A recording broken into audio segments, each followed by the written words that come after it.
The beautiful Cooperator Center in Regina is the host of the Jim Benning Invitational Ringette Tournament here on Max TV, local on demand. Hi there, everybody. I'm Dan Plaster. With me is Chelsea Coxford. And Chelsea, we have a great U19B battle between the Elite and the Rebels coming up. What's something we're going to see here during this afternoon's game 2 for these two teams in this tournament? I think it'll be great to see some competition between local teams in a tournament setting. They play each other a lot throughout the year in their league games, but it definitely puts a different spin on it when it's a tournament and everyone's hyped about the tournament weekend. So it'd be good to see them go head-to-head in a tournament setting instead of the league game. Lots of, I would assume, fast and frantic action too. Oh, definitely. That ring will be flying from end to end for this game, I believe, for sure. Awesome. Thanks, Chelsea. Let's take a look at the starting goaltenders.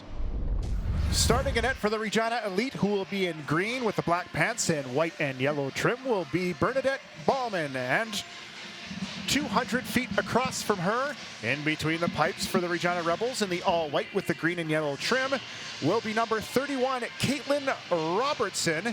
And they have a backup goaltender as well, as the backup will be Brioni Rubin for the Rebels. And we are quickly underway. And Chelsea, I won't have much time to talk because the play goes very quick here. It's definitely one of the fastest games on ice, as it's known for. And you just came off fresh from coaching the U16B game that we have here on Max TV Local on Demand, as your Vipers, unfortunately, lost 5-4 in a great goaltending battle. Yeah, they definitely fell a little bit short. It was definitely a battle between the goalies. Both of them played a tremendous game, making saves from post to post for the post passes the girls were making on them. A couple breakaways on the plays as well, a couple 4-on-3s. Definitely good to see that from both teams to make it a good competition. As a quick shot, and Dahlman with the save. To start things off, as a whistle goes, as it was Stronach with possession, but it will turn over here. It's going to be the Rebels with a chance in the offensive zone. As well, you see Mackenzie McLeod here to start things off for them. Ford drops and misfires on the cycle up at the high end of the zone, and looking for the pass to enter on that far side. A little too far for Kayleen Hodge. That's one thing you will notice with Ringette. They are only allowed 3 players from each team in the offensive and defensive zones. A little bit different than most ice sports you see out there nowadays. But it gives lots of room in that offensive zone to work, though. Yeah, it's definitely more strategic of a game that way when you've only got 3 players versus 5 in a regular hockey game. And what I've noticed, even watching the few that I've watched over the past couple of years, backhand shot, and it's stopped. And they put it in off the rebound. And super pumped with a goal is Kayleen Hodge to make it 1-0 for the Elite, as she was Johnny on the spot on her own rebound. I think they caught the goalie off guard on that one on the rebound for sure. I think she wanted some help from her defense. I definitely think you're right there. As a quick lead here for the Elite, as it was Hodge with the first goal.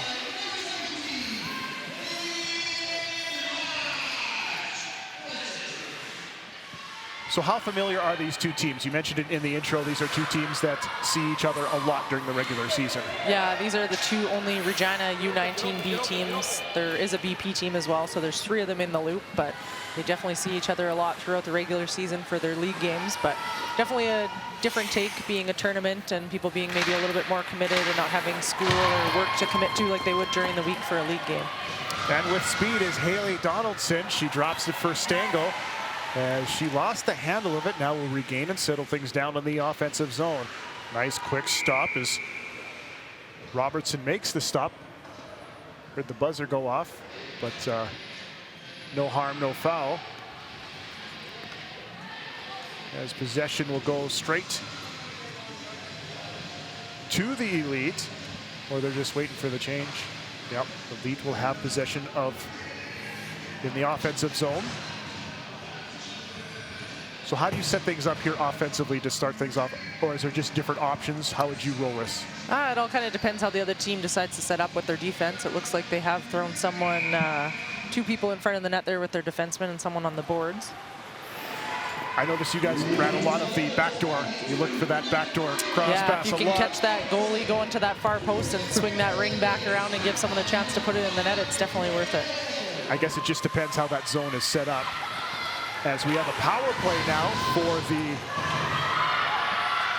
it looks like for the Elite, as it was a penalty to the Rebels here. So the Elite with the power play and the lead, but it's a turnover. Here's a chance for the Rebels. It's Megan Embury, and she'll flip it in behind the nets as they reset the shot clock. And so far, a solid penalty kill here for the Rebels. Another shot, this time stopped by Ballman.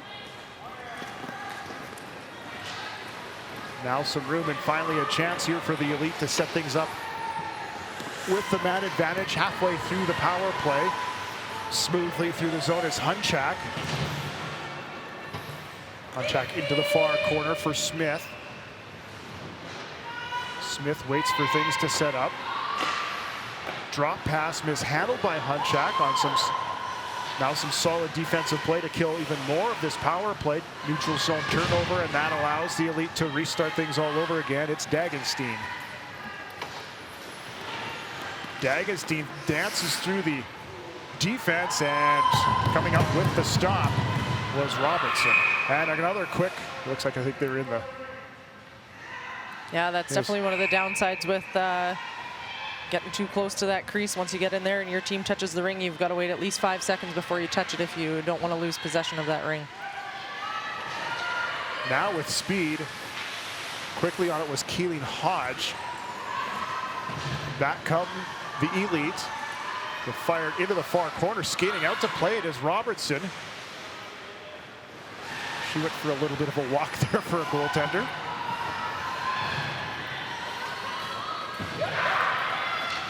Getting your stick in that ring definitely makes a difference. It gives you more control out there. Sometimes you'll see the girls batting at it.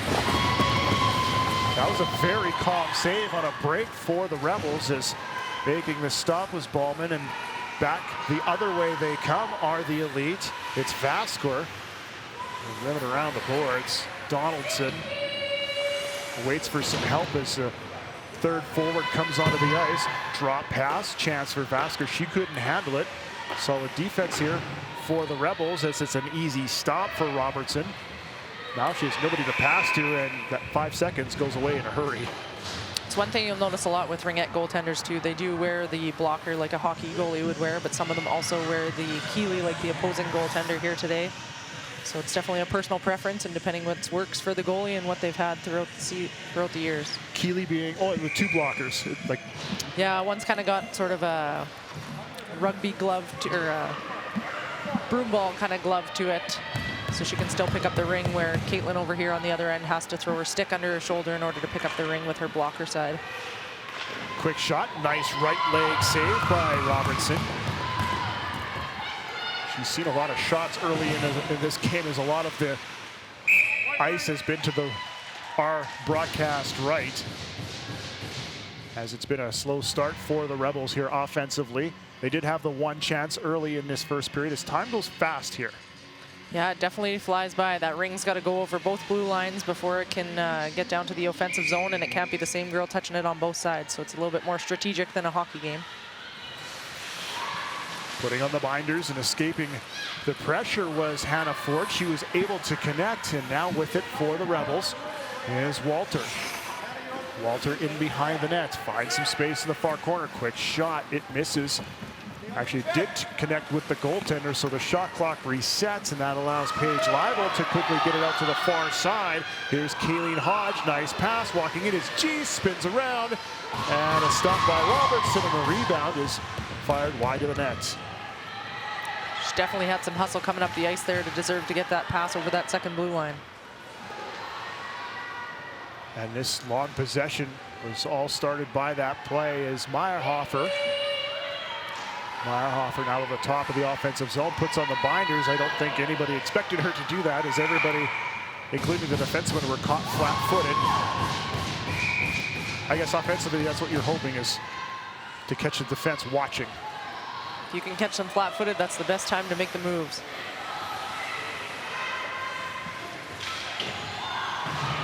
Spinning away from traffic is Paige Leibel. She was looking to the side of the nets. Unable to connect was Meyerhofer. Meyerhofer, as they get a change of forward on the left side. She'll fire to the top of the offensive zone. Quick shot goes off of the shin pads of a couple of defenders, and quickly jumping on it was Donaldson. Donaldson now for the Elite. She'll fire it, and it's stopped and placed by Robertson. Allows the Rebels to come away with it. The Rebels are having just a hard time getting it out of their own zone right now. Quick shot and another stop by Robertson. She's been under a lot of duress here in the beginning of the game. Yeah, she's probably sweating by now with the amount of saves she's made. So this would be at the older end of the scale here in Ringette Regina. How does one begin here to play this great sport? Well, we do start as low as learn to play, so the kids can be as young as 3 or 4, and then it kind of moves up to the U8 division, which can be anyone under the age of 8. But we do encourage people to start in the learn to play division until they kind of understand the fundamentals of the game and get their skating skills down. And then they would jump up to U8, where they do half practices and half games throughout the year. And then once they jump up to U10, they do full games throughout the season. As the Rebels finally get some offensive zone time, is Embry strong on the ring, puts on the binder. She's looking for any sort of offensive help. High shot from the slot, nothing but traffic as shot clock ticking down. They're going to have to quickly get a shot. Oh, they reset it after the change of possession. Quick shot, stopped again. And they'll settle things down.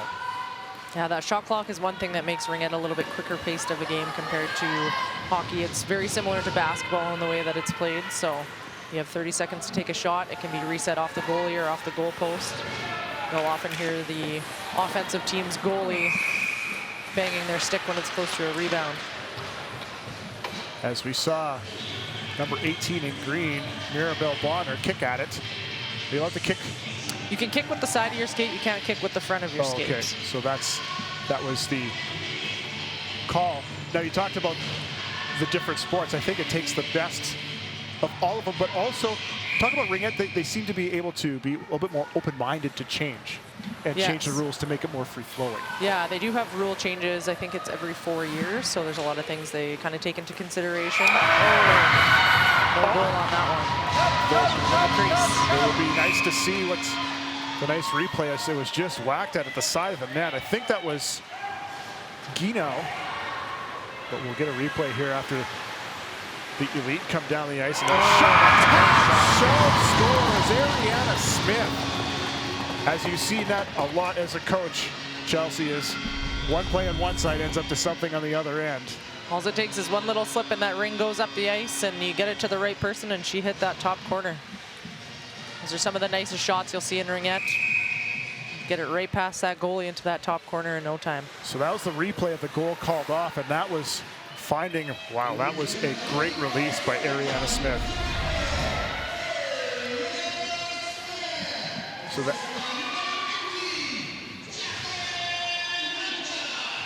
as that was the goal to make it 2-0 for the Elites, but back come the Rebels. They had a chance, but that ring was in the crease. It's being pinned in behind the net. And they'll blow it dead. Looks like they're calling a penalty for someone here. So what are some of the recent rule changes that even from last year when somebody was watching the tournament that we here had on Max TV Local on Demand? One of the biggest changes you'll see is when there is a penalty called, they treat it the same way as hockey does now, where you'll see the ring go all the way down to the other team's offensive end, where before the ring would go in the offensive zone closest to where the play was blown down. So it's definitely an offensive opportunity for a team when they're, on a power play. You gain that extra zone essentially, versus in the past you would probably usually get the ring at the center zone. So power play and possession. Yes. Offensive possession. Yes. So we do have a power play at offensive possession. That is why we are smart broadcasters, because we brought it up, and right now it is the Rebels with the power play.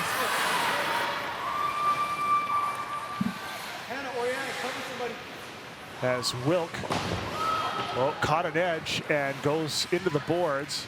When you have a lot of tournament play and a lot of turnover, you're probably going to get a lot of ruts in the ice, but still some great work here by the folks at the Cooperator Center to do things at a prompt time, especially during tournament play.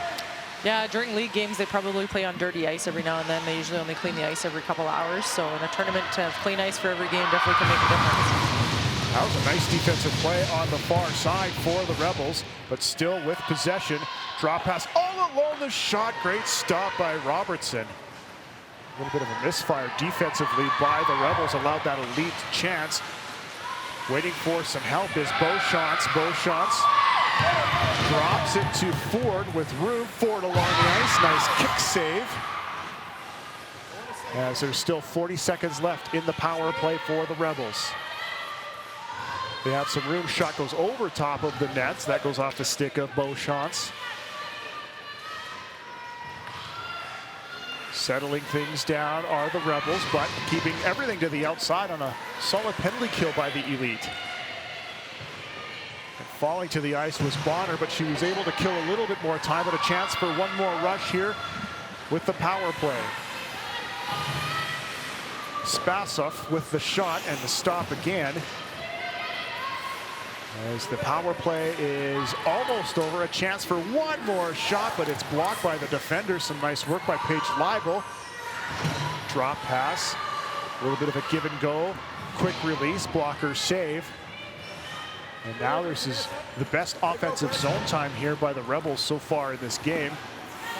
Some great work by the Elite defense here, stepping in front of some of those shots. How does that defensive zone work? Do they follow or they just expand and collapse? The big thing in Ringette is you play a triangle, so it's not like hockey where you're dumping and chasing and things like that. It's a little bit more strategic. You're trying to stay close. You kind of have your triangle and you move with the play, and you try and keep everyone out of your house, as I always tell the teams that I coach. No one comes in your house, and you knock them down before they get there. And don't chase. Exactly. Yeah, kind of stay at home, protect your goalie. That must be tough to just allow. Oh, great opportunity there, rolling ring, but it was able to be picked up by the Elite. And now with some room, that is some speed as Bonner gave it back, but they just didn't quite convert on that opportunity. That must be tough to tell a player to just allow things to come. Yeah, there's a time to kind of allow it to come to you, and there's a time where you got to step up like that defenseman just did there on that play. That's an opportunity where you step and take that ring. On the zone, great stop at the zone entry. What is some of the skills development here for Ringette? You talk about the different levels of play between the open to the learn to play. Is there also skills development for these players? Oh, definitely throughout the years. You'll see a lot of these girls, especially when it comes to shooting, a lot of them will be more inclined to use their forehand versus their backhand. Because a lot of them maybe haven't been taught over the years how to properly use their backhand, and they get a little bit more comfortable shooting on their forehand because of the sticks that are available nowadays. There's a rib tip that on them. Doesn't take much to be able to have a good forehand shot nowadays, so it definitely helps the kids learn that a little bit quicker too. Quick shot, nice stop again, as that was just a shot to reset the clock, it looked like. It's also lots of opportunities for girls to improve their skating skills, because that's obviously one of the skills that's required for this sport. So there's a lot of camps that go on throughout the summer, and then before the season starts, you see a lot of the girls sign up for those. Catch up with all their friends they haven't seen throughout the summer that they spent 6 months of the year with on their last season. As you see a battle just in front of that Elite bench, and it allows possession to the Rebels, and the goaltender Robertson will play it to that far side. And how fun is it to see, especially when you're a coach and at the level you coach at? Is there still, do you see a lot of the improvement from September to March? Oh, definitely. And the biggest thing that you're going to see in those kids is the confidence levels that they gain throughout the year. Once you kind of teach them a few new skills that they maybe were a little bit less inclined to use before, and then you kind of have those aha moments for them on the ice when they come off and they say, hey, that thing you told me to do, I actually went out there and did it. And then they understand it, and then they have more confidence in themselves to go out there and do it again. The eureka moment is always fun when the light bulb goes up. Like, exactly. And as a coach, sometimes frustrating. I can understand that. Yeah, and you tell them over and over and over again. The time they finally catch on to it definitely makes up for all those times they didn't get it. As we have a penalty coming up and another power play opportunity for the Rebels. As it looks like number 12 for the Elite, Kiana Pereslov, is going off for slashing. As you and I lament on about this great sport, the time ticks very, very fast here. And I love that there's no face-offs.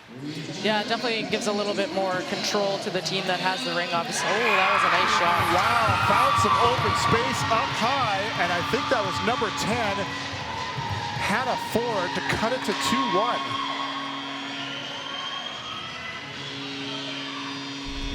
As there was just lots of room for her to, yeah. And that triangle we were talking about, she faked out that center on the top of the triangle and got inside their house, and that's how that shot got off to that top corner. And it was Hannah Ford to cut it to 2-1, and that was a big goal on the power play.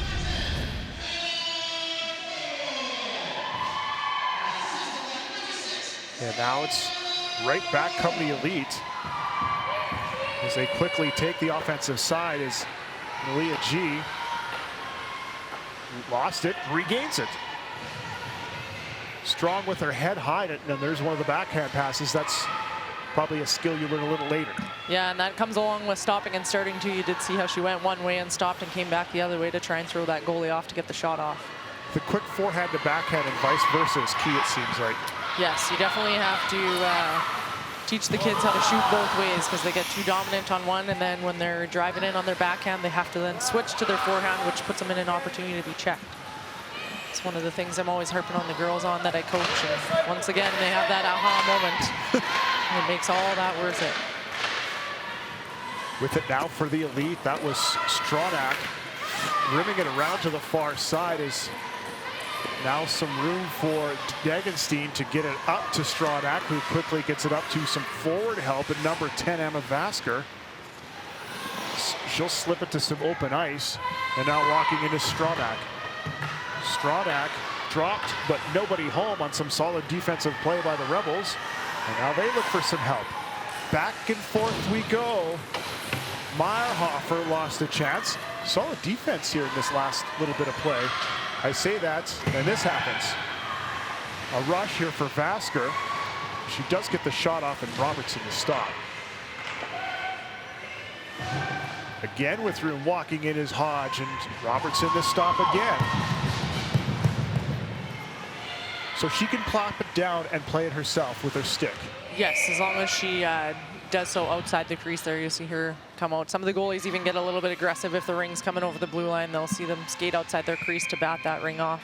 She seems to be one that likes to roam a little bit. Yeah, I think she's obviously a little bit more comfortable and obviously has a couple of years of experience under her belt doing it.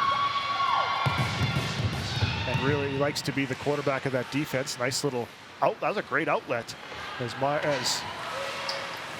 out was Spasoff, and she converges with some teammates in front of her own bench, and it is the Elite escaping with it.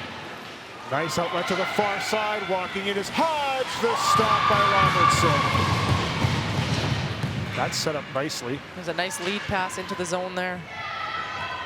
And another shot by Hodge and another stop by Robertson. And so far, the best player for the Rebels has been the player between the pipes and Caitlin Robertson. Yeah, and like I always tell the teams that I coach, you're a team out there. It all starts from your goalie from one end of the ice and goes all the way to the other. You can't rely on one person to do all the work every game. And that's what happened right there. Some great stops by Robertson ended up in an awesome opportunity for the Rebels as they still have possession. Everything opens up once and scores! What a goal! As that looks like it's Mackenzie McLeod.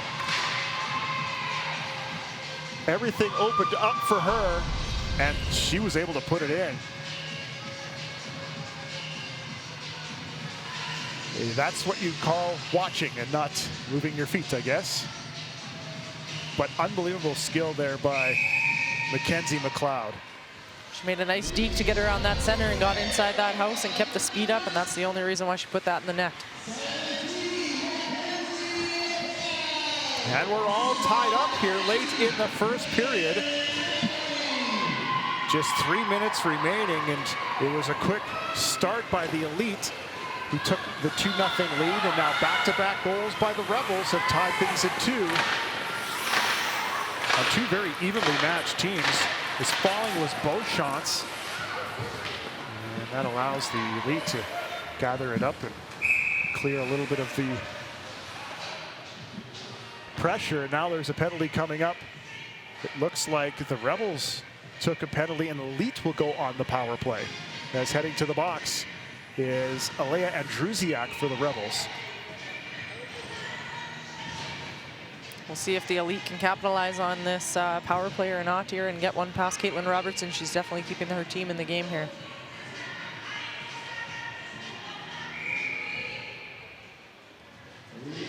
As with the time ticking down here in this period, great opportunity for the Elite to take a lead heading into the second period.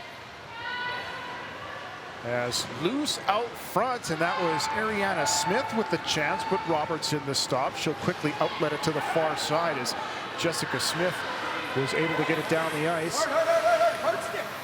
And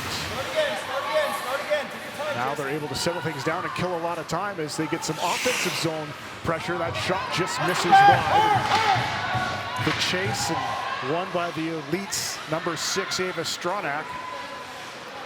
Stronach, nifty bounce pass off the boards onto the stick of Smith. Onto Agarand, and she was stopped by Robertson.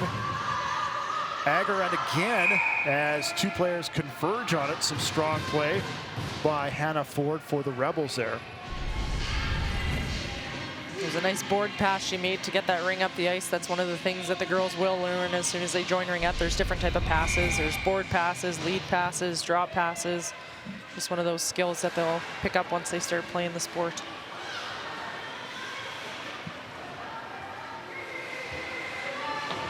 As the Rebels are doing strong work, killing this penalty, Vascor will slowly get it through the neutral zone, and she's looking for the return feed, and she does.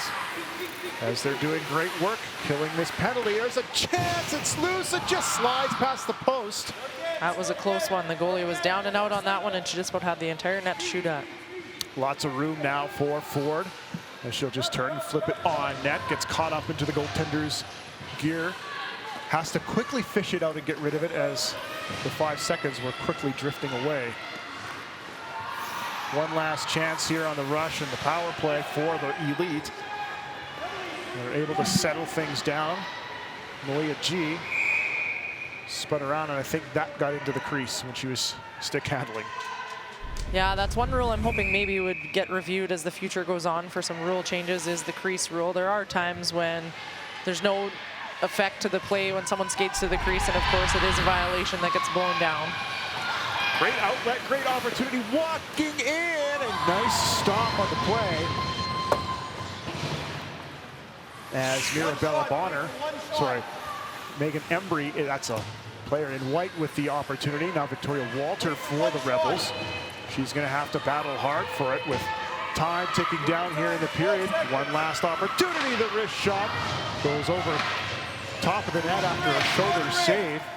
And I think the Elite are just happy to pin and kill the time here to finish off this period. Low scoring first. And I would be surprised if she doesn't take a shot here with the time remaining on the clock.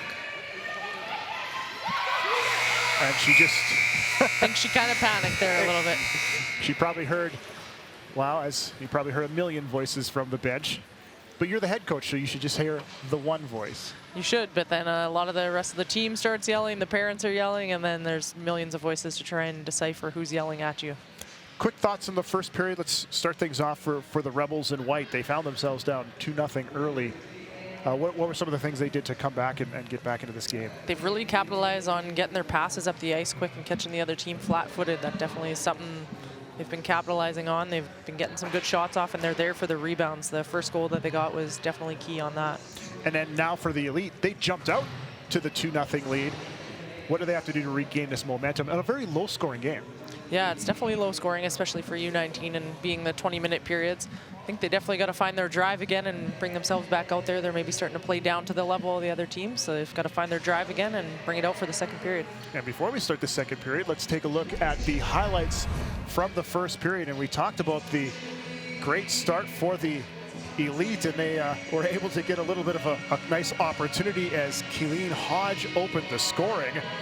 And also good goaltending on both ends, as this is couple of great saves on both sides of the ice. We said both goaltenders were very strong, including Robertson on that side of the ice. And I think one of the stronger players, that was the goal that was disallowed. And then just 5 seconds later, back came the Elite to make it 2-0. And here's that nice goal by number 10 for the Rebels and Hannah Ford. And then a couple of more saves. And there's this other beautiful goal by Mackenzie McLeod to make it 2-2. Yep, that's a little how she going as the defensemen were caught flat-footed. And that gets us to the 2-2 score heading here into the second period. Talk a little bit about this tournament. It's kind of like that, the post-Christmas tournament here in Regina. How awesome is this whole tournament as a whole? It's great. It's been going on for years. They've actually kind of revamped it. It used to be the A and AA tournament. They've now lessened that and made the Elite tournament in November, and now this one moves into January and hosts a couple of the A teams, but more so some of the B teams. It's nice to get the girls that are out in high school out a little bit before their finals start, because they can't maybe travel as much towards the end of the month once they're running final exams. And for the U19 teams, you talked about this is probably one of the few times that they're able to get the full 18 or 15 skaters on the bench. Yeah, you'll see their benches are quite full for the weekend, probably because they've known about the tournament well in advance, and most of them are either off school or off work right now. At their age, they're either playing other sports or involved in other activities at school, or they've maybe got a job, something that keeps them away during the week. As we have an injury, and it's one of their top players on the ice for the Rebels. That's Mackenzie McLeod. Didn't quite see what happened. As now we get a chance to talk about both staffs here. As the Regina Rebels in white, their staff is Paul Spasoff, John Ford, Carla Andrusiak, Carla McLeod, and Tara Smith. And then for the Regina Elite, as we see this here, and this, knee on knee. As you saw in that far corner there, that one's going to hurt, especially here in tournament play. Not much turnaround time for her to get better, to get back into the game. No, and if she's anything like any other female athlete out there, they don't like to sit out very long. You want to get right back into the action and be a part of that team. So as you see Mackenzie McLeod skate off with some help as her team in white, and then the Regina Elite staff, Leslie Stronach, Dawn Bray, Angela Agarand, and Andrea Weston, as we see a look at the staff and the instructions being instructed by the coach to their players. How much time do these coaches put in during the year? As not counting yourself, I could say, Chelsea, how much time do you put in the year? But well, I think it probably varies from coach to coach, but a lot of people don't see the extra time that goes into coaching because they just see them on the bench or running practices. Outside of that, it takes time to plan the practices, get to know your kids so you know what you need to work on, what you don't need to work on as much maybe. Our team actually also, we do dry land training with them as well, so that's also something that gets planned and the girls attend, and depending on numbers that for the girls that are attending those, your plans can change and as quick as a snap of the fingers if kids are getting sick, people are going on holidays, things like that. I also try and get the girls bonding when you're going on tournaments. If we do team activities at the hotel, we've gone bowling, we've done escape rooms, things like that. The better they get along off the ice only helps on the ice. As we see Victoria Walter for the Rebels, who, as we said, are in white, and she still has possession. She's looking for the drop pass. She did somehow connected with it, but it's picked off by the Elite's Paige Leibel. She's able to outlet it, but a little too far for Kuhn, who was looking for Bonner. Bonner has to retreat back as it's now in possession of the Rebels. Quickly outlet it to the far side, and all three defensemen collapse, but still with possession is Victoria Walter.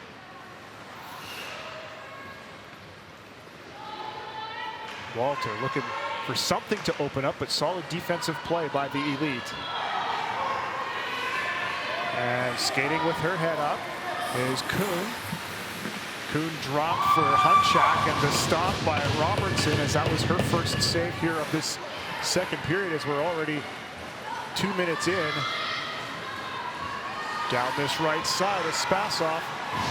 Spasoff drops, and they two players kind of converge on each other. Quick shot, and that goes into the equipment of Ballman. And Ballman will quickly outlet it, and there's another one of those crease calls.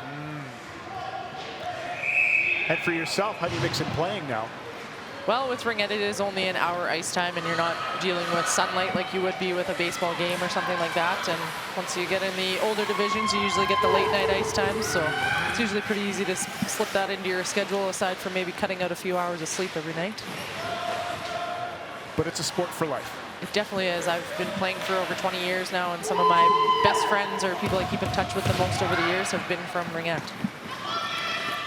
You can tell with the passion on yourself, and then I had Cam in the first game, but I got the parents' point of view with Cam, and now I get the technical other side of the passion point of view. For sure. I always had female coaches on the bench with me as I was growing up, so it was always something to look up to. They always had that experience to draw back on for you as a player as well. So to be able to give that back to the sport and be that female and that role model for the girls on the bench and off the ice, it's definitely something worth putting your time into. There's also a junior coach program that we just started up this year, so a lot of the girls that are under the age of 18, we've assigned them to a team, and a lot of them that work with the U8 teams, the U10 teams, where the kids are little. Even if there's only 4 or 5 years age difference between their junior coach and the kids on that team, they look up to them like they are a shining star. It's great to see. Does Ringette Canada allow you guys a lot of leeway to do that, or is this all a function of how they It kind of varies by association to association. So for Regina Ringette, that's kind of what we've done. As far as what Ringette Canada requires us to do, we just have to have a certified female on the bench. So obviously those junior coaches wouldn't qualify as that certified female. As we talk, Haley Hodge on the power play for the Elite, as she gets her second of the game, and that makes a 3-2 lead as another power play goal in this game, as we see how things opened up. I don't think the goaltender saw it. I don't think so either. She was looking behind her to see what was going past her there.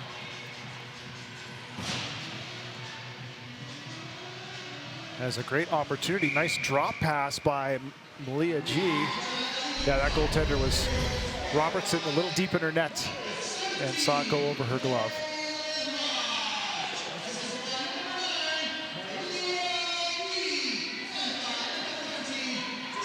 Back on it is Guy again. She's just gonna skate it up the ice quickly to Meyerhofer, to Hodge. Hodge tries to skate it in between everybody, but Robertson sees the slow-moving ring, and nifty outlet. Now some good work by her defenseman in the center there, trying to play that triangle, not letting that other team in their house. A little bit of choppy play right now in the neutral zone, as all 10 players were within one zone of each other. Far side, Perislav. She was looking for Coatman. Gets some help though by Meyerhofer. Julia Meyerhofer. She'll go to the back door, backhand, and are they yelling, is it in? That ring does have to cross that line completely in order for it to count. So if it's sitting on that line, it does not count as a goal. Let's see how close this was.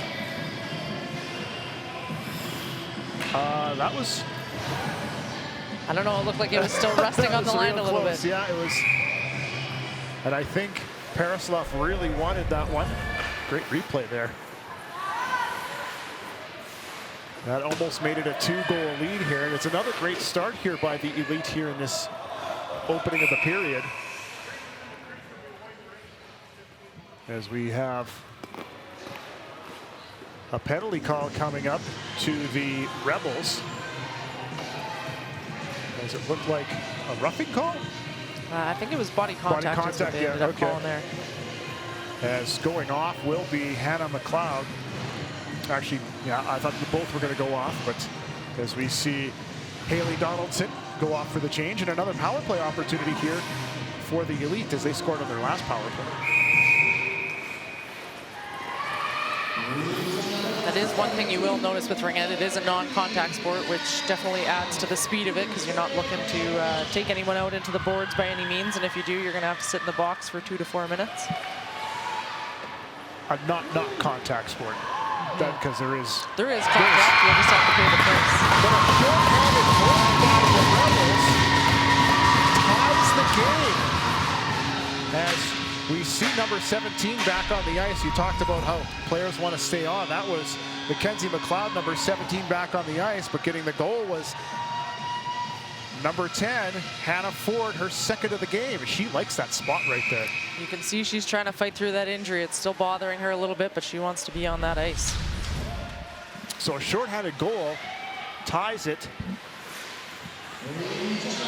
at 3, but there's still a lot of power play time for the Elite.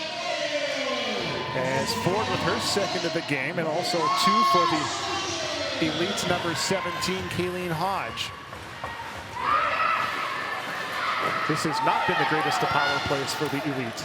It definitely has not. Those are your times to capitalize on being one man up from the other team. As they're able to gain the zone, but still solid defensive play by the Rebels, but they turn it over. And here's a chance walking in, and Robertson the stop. As I think she's just comfortable to freeze. Yeah, you'll often see that if they're catching that ring underneath their armpit or anywhere, they're going to make a little bit of a move and it could roll behind them. You'll often see them just try and freeze in the spot they made the save. And even talk about the decision when they do have the ring in their hands to either freeze. Yeah, they like do have the option too. If their defense are tired and they need a change, you'll often see the defense tell the goalie, hold the ring, hold the ring. Eat it. Exactly. It's not worth throwing it away. So still a little bit under a minute left for the Elites with the power play. Cross-ice pass, unable to connect, but Vascour regains possession. Long cross-ice pass, quick catch and shoot by Hodge, but an easy stop by Robertson, who fires it to the far side for Schlosser. She lost the handle of it, but she gets some good support. And Ilan Alexander is able to slide it all the way down the ice. It's going to be a foot race as Sarah Dagenstein was able to get to it first, up to Coatman. Coatman will just slide it around the boards. Probably not hard. Oh, but she's able to regain possession. Coatman steps in, and Robertson's been strong. She's definitely making some saves and keeping her team in this game. In a tie game here at the Jim Benning Invitational Tournament here at the wonderful Cooperators Center. Yeah, the tournament's definitely evolved over the years as well. The Cooperators Center has been around for quite a few years now, so this has been the host rink for the tournament. Back in the day, they used to host it at the Staples, the Mahon, the Hamilton, and you were running all over the city make it from game to game. So definitely it's nice to have all the rinks in one facility, and then it makes it easier for teams that are coming and going, or if you've only got a short time period between games. Is this home base for Ringette Regina? Is the Yes. Cooperators? Okay. Yes. We do have ice at some of the older rinks. We usually try and use that more so for practice ice, but if it does come down to allowing for more games and using that ice for game time as well, you will see Ringette games played there too. One of the biggest things they've also evolved over the years is you'll see the shot clocks are permanently mounted in the rinks now. Back in the day, you used to have to set them up for every single game. They'd come unplugged, they wouldn't work. So it's nice to see them permanently mounted, and it's got a good siren to it now that actually works when the shot clock expires. Make that long cord run every day, every game to the bench. Yeah, exactly.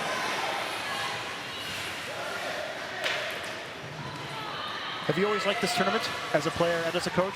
Absolutely. It's nice to, like I said, have a hometown tournament. It's right after the Christmas and New Year's, kind of skate off all that turkey and all the pop you've been drinking over the holidays and the treats. Get you right back into the swing of the things for the new year. And a good distraction, especially at this level, because I assume most of them are either in high school or university, and it's that uncomfortable time of year where their nose is in the books. Exactly. And they've either been off for the holidays and staying up till the wee hours in the morning and sleeping in till the sun goes down. So to get them up and moving before they head back to school probably isn't a bad thing. As the power play is over, and we're still knotted at threes in an incredibly tight game. As you talked about the 20-minute periods, is it 20 minutes for what levels? It's 20 minutes for all the divisions that are in this tournament, but this is a little bit longer of a game than these two teams are used to playing. They usually would play 17-minute periods in league games. If they do have enough time after the first period's played, you'll see the refs often instruct the timekeepers to throw up 20 minutes, but they're used to playing 17, so they've got 6 extra minutes to play, which can make a big difference in a game, especially if it's tied. With room, here's Hunchak. Still with it, Hunchak looking for some open ice and is able to get it to Lauren Kuhn. As to the near side, Paraslov. Paraslov spins around. Nice little stick handling. Still able to dig it free. There's going to be a race for the ring, and the first one to it was Stengel. Stengel will fire it in on net, and yet again, there's Robertson as she quickly fishes it out and fires it in behind the net. Yeah, it's Hannah Ford who has 2 goals today for the Rebels.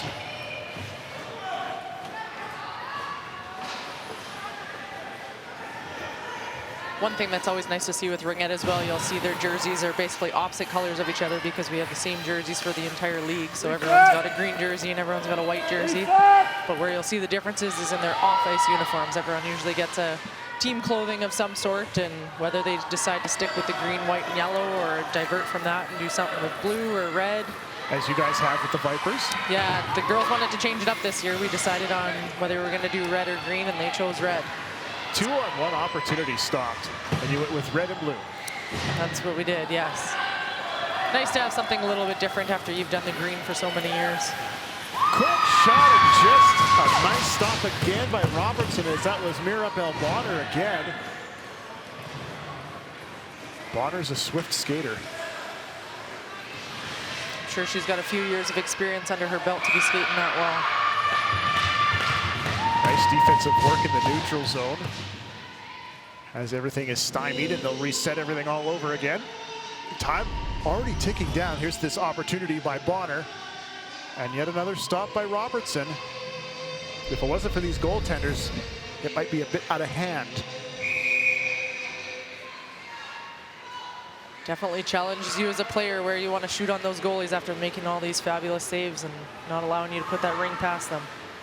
The only thing on that ice that moves quicker than those girls out there is that ring. So if they can move that around the net, they should be able to put one past one of those goalies. And there is the ring doing the work. That shot, and again it's stopped by the shoulder of Robertson. I also know you have a little bit of an extra job with Regina Ringette, and that's doing their social media.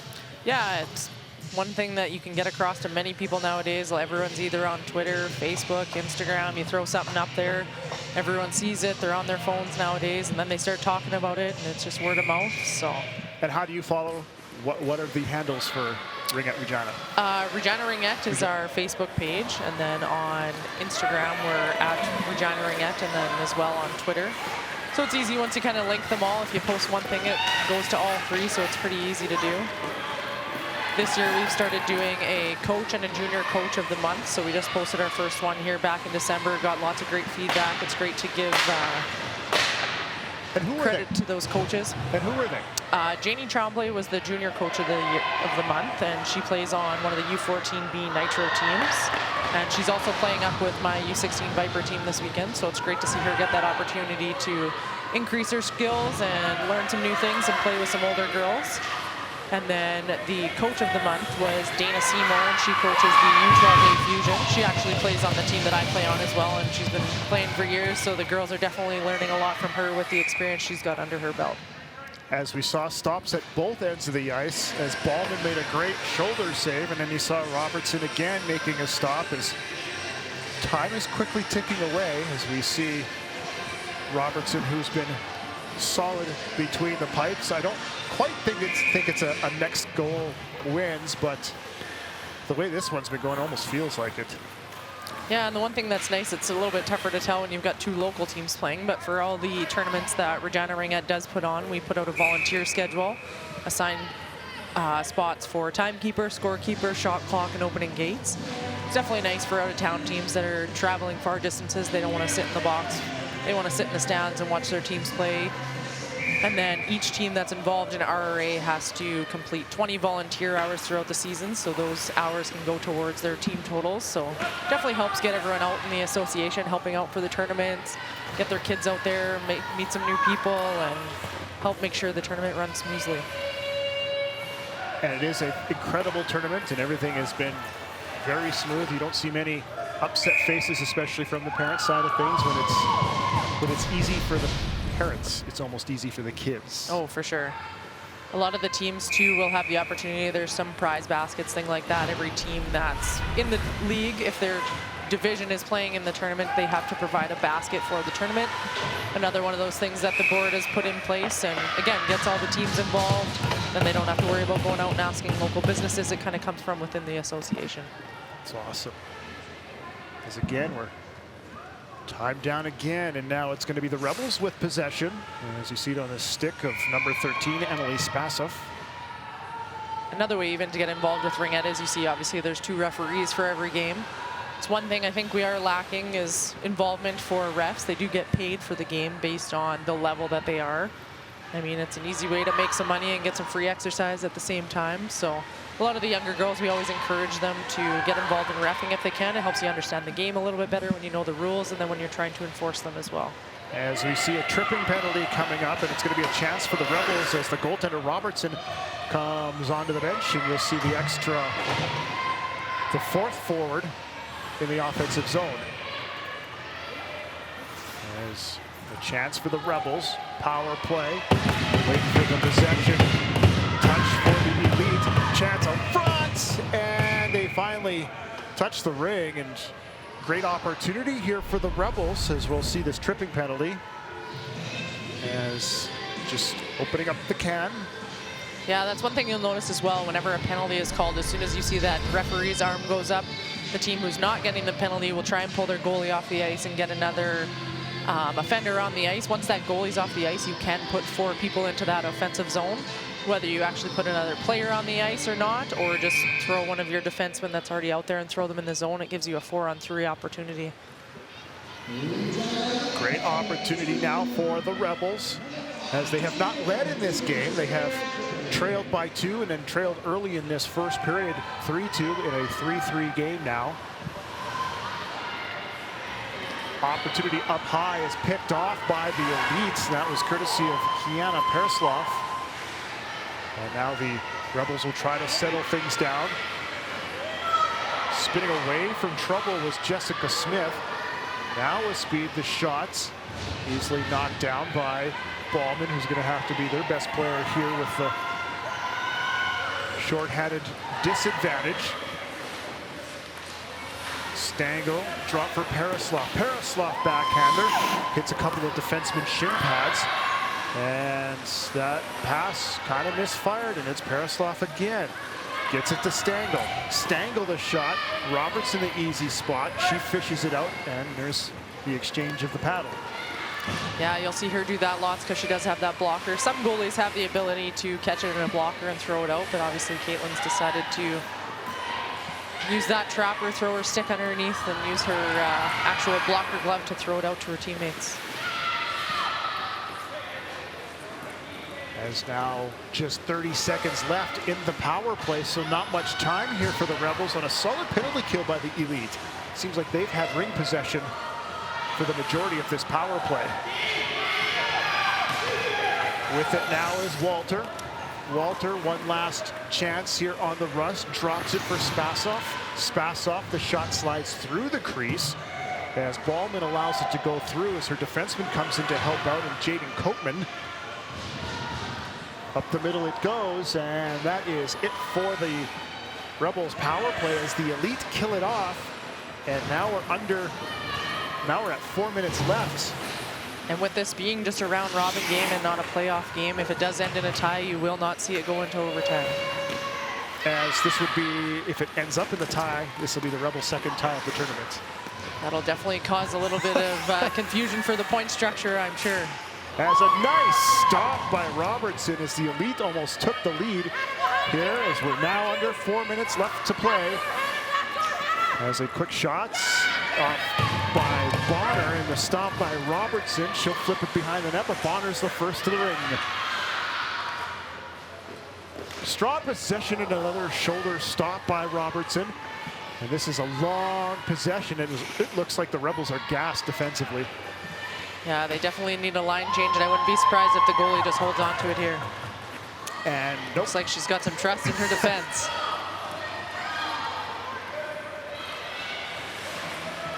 Winning a race to the ring was Paige Leibel for the Elite. Now they're going to battle it right in front of that Rebels bench.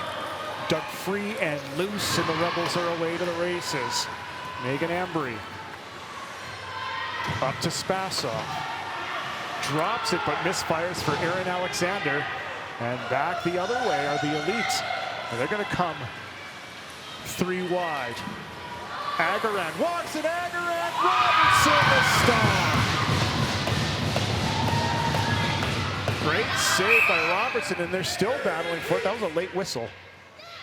I'm not sure if they could tell where the ring was, if it was in or outside the crease on that one. As there's one of the many saves that Robertson has had to make.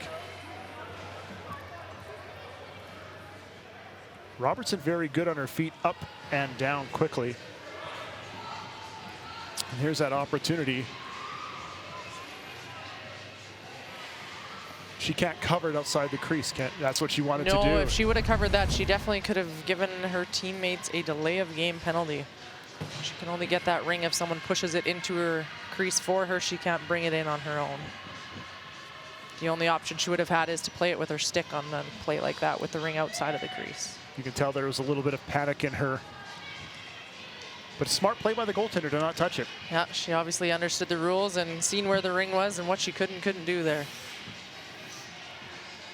So an opportunity with the Elite is it's going to be a power play as the Rebels took a penalty.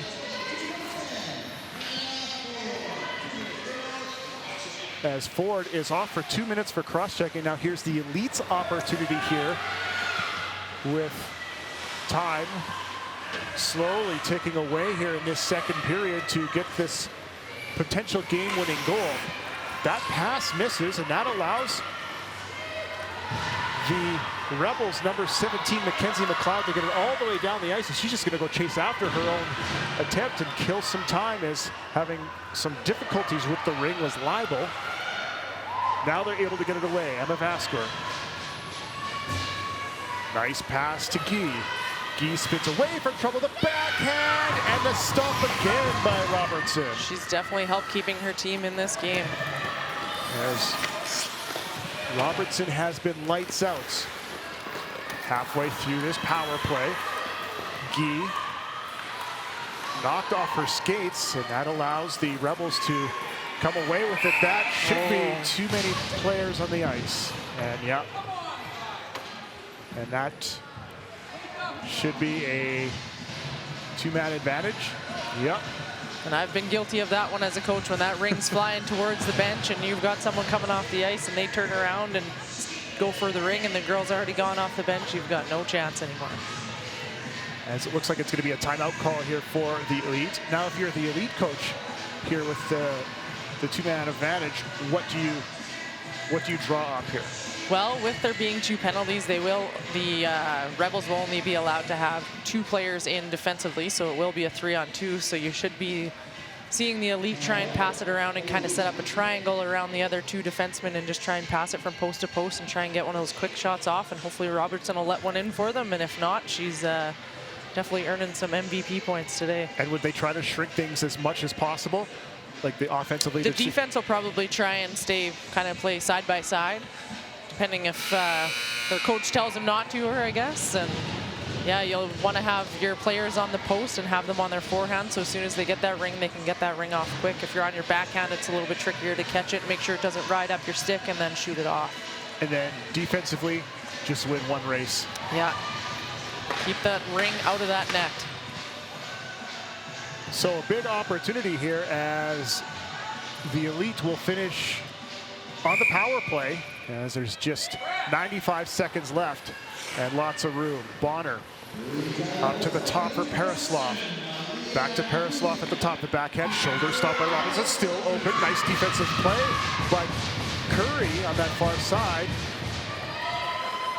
Curry has it in behind the net.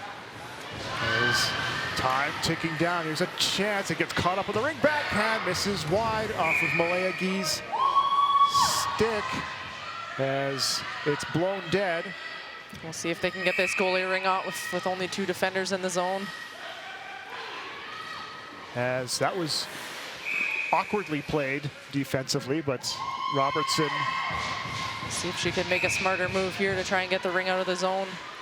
Give herself a break. As they fire it back into the crease, and she'll just fire it into open space to try to kill a little bit more time is Gee.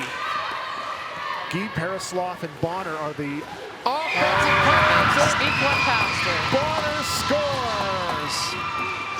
Mirabelle Bonner with the power play goal. You hate to see a goal sneak in past a goalie that's been playing so well like that, but when you're up 2-man advantage, it's definitely a play that you need to take advantage of and put one in the net. Slipped it underneath the glove and the pad as Bonner found just a little bit of room for the 4-3 lead on the power play, and they still have more power play time left. Is now a timeout now by the Rebels. Now, if you're the Rebels coach, I guess possession and probably pull the goaltender. Yeah, they'll probably want to get that ring over that second blue line first before they think about pulling that goaltender, because if they make a bad pass and it bounces over this first blue line, you want to make sure you've got someone between the pipes to be able to stop that ring.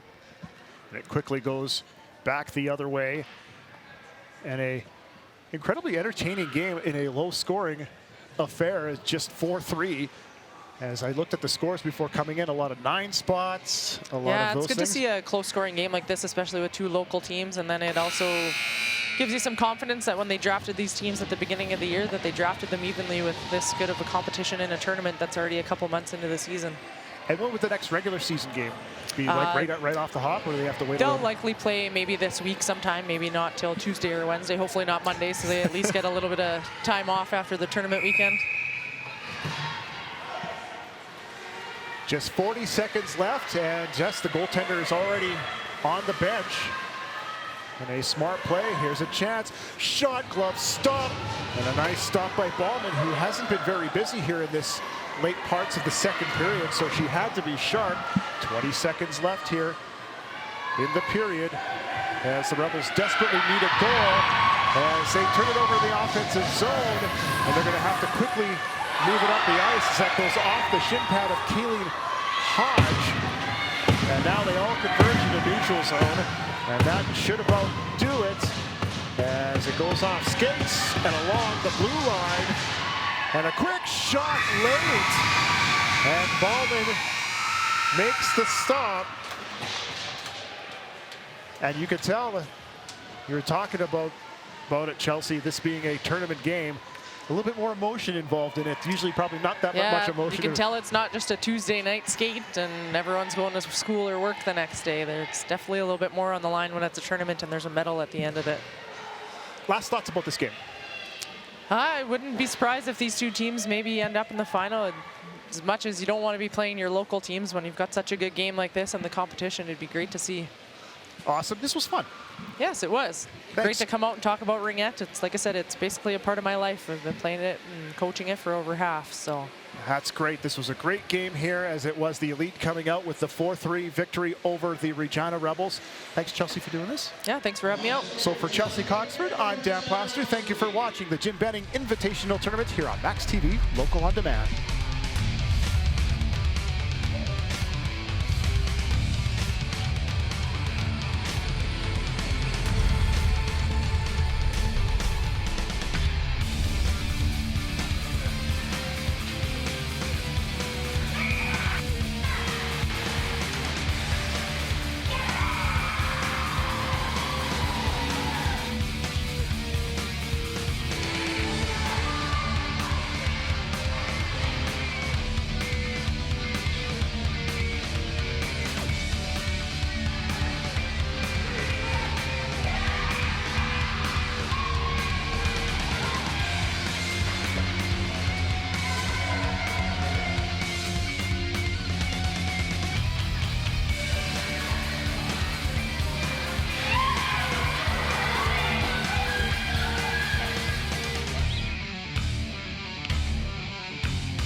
If you have program ideas that you'd like to see on Max TV Local On Demand, write us at max.local@sastel.com.